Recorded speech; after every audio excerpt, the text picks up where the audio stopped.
Okay, this is episode 3 of ALI-M.O.N.Y, Ali, Mayor of New York, October 2nd, 2023, just to give it a timestamp, Monday.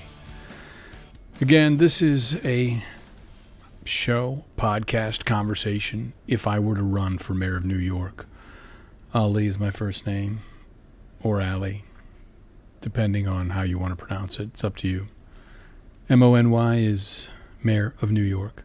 Now, again, I want to reiterate, I don't want to be mayor of New York. I really don't want to be in politics. Politics should be the interruption to a career, not a career. So anyone who does go into politics should be doing it for an interruption to their career because they feel in a humble way they can help. Ultimately, the goal of a politician should be to serve the people in their area. So if you're the president of the United States, your goal should be to serve the people of the United States, all the states, including Puerto Rico, which Puerto Rico should be a state. It's time to put a ring on it, I think, with Puerto Rico. Hawaii is a state, but unfortunately Hawaii doesn't feel like it's getting treated like a state with what's going on with the fires right now. So again, this is just my thoughts about if I were to run for mayor, who am I, what would I do? You really have to kind of have a desire to help and serve the people, which that I do. I do want to figure out ways to take the ideas that I've had and utilize them or have them borrowed, quote unquote borrowed, stolen. I don't care. It would be much easier for me if somebody else took these ideas and implemented them, although I know it's very challenging to implement any idea, to get anything done anywhere. That's why you have to realize the cavalry is not coming. Nobody is coming to help. Today I walked here as I walked to work, and that's what I love about New York City. And ultimately I wouldn't do this if I didn't love New York City and feel like this is the city I want to live in. I've lived in other cities. I've lived in Los Angeles. I've lived in Chicago. And I liked them. Los Angeles, I lived there a long time ago. I visit friends when I can there. The weather is beautiful. The driving is not something I'm into, sitting in traffic. The homeless situation is real, or unhoused situation, or whatever you want to call it, to take it off the person and really actually put it on society's failures. We failed. We failed them in some way. Now, again, some of them have substance abuse issues. Some of them have mental health issues, as we all do to some degree. Addiction. Devices are addiction. We're many of us prisoners to our phones. It may not have the same effect on our body as a drug, but it's still an addiction. Chicago, I lived in the 90s as I worked at the Improv Olympic in the Second City, and I came here in August of 1999 to write for Saturday Night Live, as I've said before. But I love Chicago. I love the energy of Chicago. I love the flatness of it, that you can bike and walk everywhere. But it is precarious. From what I've seen on the news, Chicago also has its challenges, and it's the sins of capitalism coming home to roost, due in large part to the housing projects that were built that led to some folks not getting the same opportunity as others, which to some degree has led to all these smash and grabs to some degree. And I'm not defending anybody who smashes and grabs, It's unfortunate that they feel that they've gotten to a place where this is it. This is how I have to make a living. I guess a lot of it is just there is an insecurity in capitalism now, more so I think than ever. Or maybe I'm more aware of it because of my age and because I have a family and because I have small businesses. This is the first of the month. So the first of the month always has some kind of agita or anxiousness because that's when you are writing rent checks. And also, this is the first of a month where we run 2 payrolls a month. We do a payroll every 2 weeks. And so there is also that feeling. So this month you're getting a big rent check is coming out, and also you're running a payroll. And so there is an insecurity of, will we be able to pay our bills? It's almost impossible, I think. I don't know, unless you're just among the super, super wealthy, to not allow capitalism and a capitalistic society to create an insecurity in your life where you just don't know. Because ultimately, the society is not going to be there for you on any kind of real humane level when you get old. I don't even know about if you get sick. If you don't have insurance, that's the first thing they ask. You call a doctor, you got a pain in your foot, first thing they ask is what insurance? Many doctors don't take insurance. So now we've backed ourselves into a corner where we have a system where insurance is something you have to have. It's not free. Everybody has to have it in some way, shape, or form to get anything done, unless I guess you're on Medicaid or Medicare, which I believe is over 65. But it's gotten challenging. Dental, forget about it. Unless you have insurance, great insurance, you're going to be paying for dental care. There is no ER for dentistry. I guess you could go to the ER if you had a dental issue, and maybe somebody with some training could help you, but we've also not created a way where our citizens can have their teeth taken care of. And it's getting worse.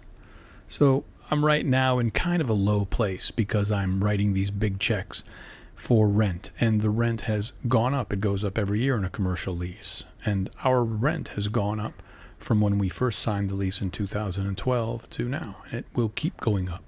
And that's the thing, it doesn't go down, it keeps going up, and it keeps going up until you stop paying it or you fall off the ledge and somebody else comes in. And when they come in, they won't come in at your rent, they'll come in at less, unless the market is just, amazing. But I get emails every week for food and beverage places that have gone out of business, fully vented, kitchen, turnkey, no key money, all the time. And as I said, I've got 500 pictures of for rent signs on my phone of businesses that put out a for rent sign that I started taking these pictures of. And I don't quite know what the end game is. And I don't think there is an end game. And I don't think anybody really has the ability to think of an end game or even kind of a game that will stabilize this, because it's all happening in really an insular way. Each landlord has their tenant. And the only reason I realize the rents have gone up is I have more than one landlord. At one point, I had 5, 6 landlords. So it wasn't something that I was seeing happening in a vacuum. If you have one apartment in New York City, that's all. You don't have small businesses.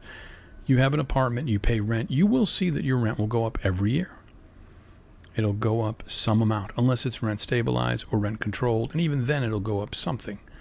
But you'll see an increase in your rent. If you live someplace for 5, 10 years, you'll see like it keeps edging up, and it's really compound interest in a way. Because what's happening is it's 3%, 5% on top of the whole. Now it's 5% on top of that plus the 5%. So it keeps going up. You would have to move out, and something would happen to the market for that rent to go again lower. And today I also walk to work as I do, which I love walking to work. I mean, I've walked in New York City during the pandemic, and there's nobody on the streets, and it's fine. But I like the people on the streets because there's that feeling of moving through traffic or moving through people, and kind of like a mini race car track of sorts. Right now, I'm fortunate that I'm able to walk quickly in my life and move quickly. As a former athlete or someone who played football or flag football or basketball, it's fine and fun to look for open areas. As you're walking around, you see a gap, you're like, boom, go there. Or like a driver, like a race car driver. You got to make it fun walking around the streets in New York. And without people, it's just like, okay, I'm just walking on empty streets. So there's a fine line between overcrowded streets and streets that have people walking that you can kind of move in between and keep moving. And as I walk to work today, I walk down our street, 29 between 6 and 7, where we have our businesses, the Pioneers Bar and the Pit and Global Comedy Studios and Tin Pan Alley. And one of the mailboxes we painted years ago.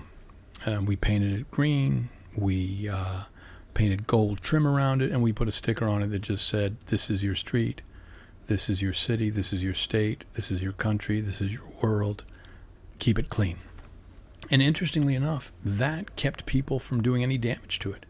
It rarely had anything done to it. A few times someone used a Sharpie to write on it, and instead of this is your street, they wrote mine. This is your city, they wrote mine. This is your state, they wrote mine. So somebody, a cry for help, did use a Sharpie and want to be irreverent or whatever and graffiti. Okay. We used some turpentine or whatever, and we got rid of that. And then somebody came through last week with just a large Sharpie and drew a Christmas tree of some kind on it, but was going down the street and just writing stuff. And I think, again, that's a cry for help. This person, you rarely see them do it, it just kind of happens, is mental illness. There's a sense of my own mortality. I want people to know I was here. I'm going to fix this. Fix what? They're going to just say, I'm going to put my mark on it. Well, somebody ripped the sticker off, which, if you don't see something is already broken, then you're going to have your heart broken when it breaks. And even when you're buying dishes, you should always buy an extra dish, and when you get home, break that dish, because that will show you every one of these dishes will eventually break. But again, we don't want to be buying things to break them, although they have clubs now or places where you can go and break porcelain just to get out your anger, your rage. And there is a lot of, it seems like, anger and rage and insecurity in the city for many of us because of the prices. It seems like you can't get a bowl of salad or whatever from any of these places for under $15. So lunch now is a $15 thing if you're not bringing it from home. When I started in New York, it could be done for $5. When I started out in New York, it was 50 cents for a cup of coffee. It was $1 for an egg and cheese on a roll. Little by little, it edged up. Why did it edge up? Did the prices of the commodities increase? Probably, but the rent where you hold the store, the rent where you, I guess, where the eggs are coming from, where the cheese is coming from, the rent went up. So as the rent goes up, all the other costs have to increase. But that line item, the rent, is where it all goes up. And I've seen it happen in my own businesses, where rents have almost, some of them fully doubled since we began. And we're not in a place really where we can charge double. But we have 30 days to make that rent. And I think to some degree, a mayor of New York, it's important that they ran a small business. I think it's important that they had a food and beverage business and had a food handler's license. I think it's important for them to see what it's really like to run a small bricks and mortar establishment, to be able to empathize with the citizens. And if I was the mayor of New York, and again, I'm doing this as a thought experiment, as a put it out there, I would try to lead through empathy, but knowing that a space has to be clean and healthy for people to come and eat, and ice is food, and you have to maintain cleanliness around your ice, and you have to wash your hands and all of that, because ultimately you're dealing with people's health. But making sure that places are clean and safe, but tickets aren't just being given just for the sake of being given, which I don't think they are. We've always been pretty lucky. We've had nice people come by. And we try ourselves, to make sure that our places are clean, wiped down, that we're sweeping, mopping, cleaning, organizing, making sure there's paper towels, encouraging people to wash hands. It's the simplest way. It's hard to believe at some point in history, doctors did not wash their hands when they opened people up and did surgery. It just didn't cross their mind that, hey, let's just start washing our hands. It must have seemed like too cool for that. But it changed medicine in many ways. And washing your hands changes societies, especially third world societies in many ways, by simply washing your hands thoroughly and drying them and then doing the task that has to be done, that maybe people will be eating the food that you touched, or you're doing the work of, examining somebody. So as I said, I walked to work today and I saw that sign had been graffitied. And so I said to myself, yep, surprised it lasted this long. Whenever we do a project to beautify the street, to add to the quality of life on 29 between 6 and 7, because we realize nobody's coming to do it. The only people coming to do stuff are the people coming to graffiti or tag or damage or vandalize. I don't see anybody coming here to really sweep up the street. I don't see people coming up here to paint the street, to make anything nicer. And as I said, for small business owners, it's tough enough for them just to make sure they're trying to make rent every month. Do they even have the resources? Do they know how to? It doesn't even cross their mind. Hey, my rolling gate got graffitied. we keep a can of gray paint, or we keep cans of gray spray paint, and every time it gets graffitied, we spray paint it gray again. Because most likely the people who did the graffitiing, they're not coming back the next night. They're coming through. They're walking around. They're just looking for places to paint. See, they're treating everything like a canvas. But we really, as a city and a society, have to fill this world and fill this city with artists and treat everything like a canvas. And how can we beautify it on a bright, sunny day? On a rainy day, it's a rainy day, and that's garbage everywhere on the streets. And we had a weather episode Friday where it was a flood. The subways were flooded, parking lots were flooded, the rivers around New York, they were flooded. The bodies of water, they were coming into the highways. And when something like that happens, one thing that people who do not have small businesses don't realize is we got kicked hard in the gut that day. We lost so much business at our theater, business in our classes, business at our bar, and that's not coming back. There's no way to recoup that business. That's done. See, the thing about small business is once you don't sell somebody a sandwich one day, you're not going to be able to sell them two tomorrow. You just lost that opportunity. And for people who have businesses who sell sandwiches, sell egg and cheese on a roll, sell a slice of pizza, sell a salad, bodegas, coffee carts, you can't sell them 2 cups of coffee the next day because, hey, by the way, yesterday we had a big rain event, so I wasn't able to get to work. You know what? Let me get 2 cups of coffee today. It just doesn't work that way. You just lose it. But you still have to pay full rent. You still have to pay full, electricity, insurance, Verizon. Those fixed costs don't change. You still have to pay those. Hurricane Sandy was the first time I had a small business, was in the process of opening another one when we were shut down for a week. And I asked the landlords at the time, a different landlord in a different building, I said, we weren't able to even open for a week. Is there any way we can get, a 1-week rent concession? They said, nope, it's an act of God. And unfortunately, rent is never forgiven. And I never forgot that because I thought to myself, I didn't know God was a landlord. I would have hoped he'd be a tenant because really, ultimately, it's landlord and tenant. And as I've said, these will just go anywhere, these conversations that I'm having with myself, talking out loud, and ultimately be like, well, what party would you be a part of? I don't know. I think I'm registered independent, maybe Democrat. I don't think I'm not registered Republican. But if I were to do it, I would probably start a new party, called the Tenants Party. You don't have to be a tenant to join, but it helps. Because I believe tenants see the world different than landlords do, both locally, nationally, globally. Tenants, which make up the majority of human beings, are the ones who are paying the landlords. The landlords got there first. They bought a building, they were gifted a building, they inherited a building, and it's up to them to get management companies to run those buildings or run it themselves and get rent. And I don't want to demonize landlords, but there is a very kind of, at a molecular level, DNA level, something different between a landlord and a tenant and the way they see the world. A landlord makes their money every 30 days. A tenant has to make their money every day, really, depending on what you do. Every chance you get. Before I was a tenant, I had no ill will towards February. Now, February, a 28-day month, is off-putting.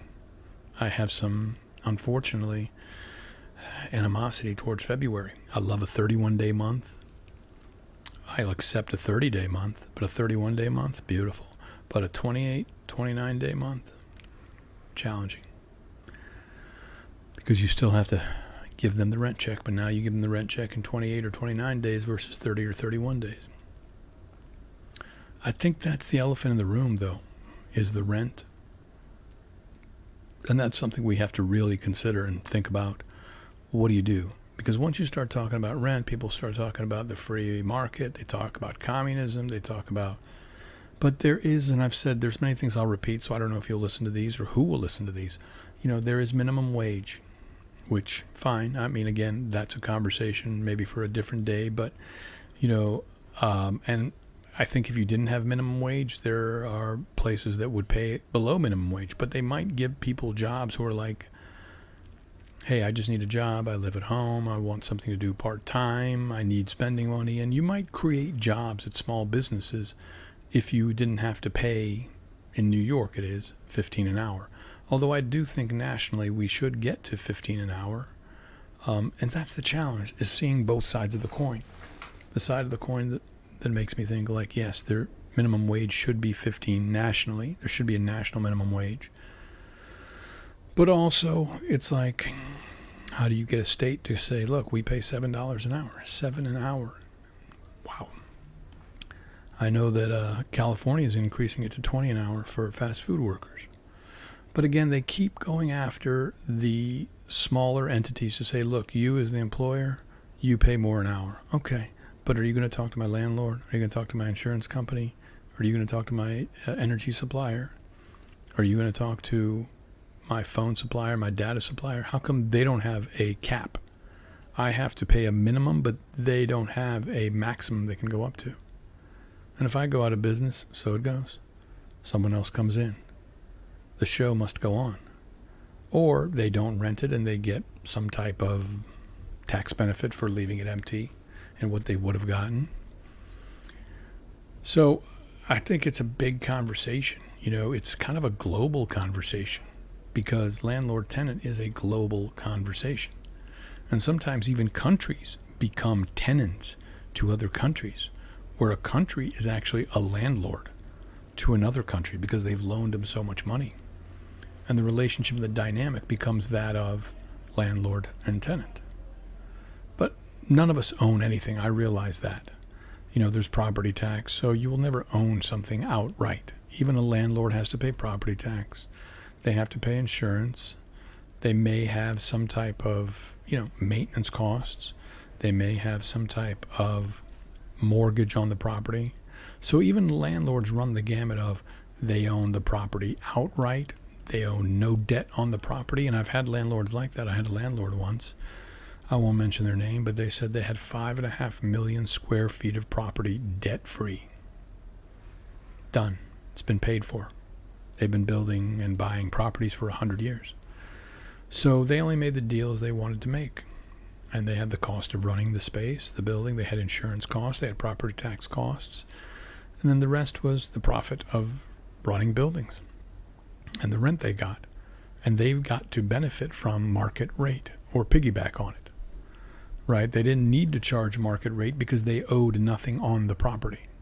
The property was held debt-free.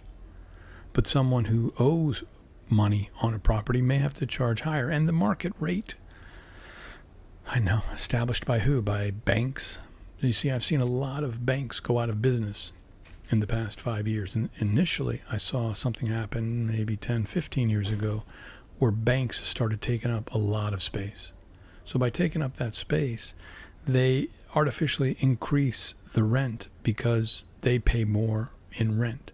So then other people who are landlords can charge more because there's an artificially higher market rate in rent in the area.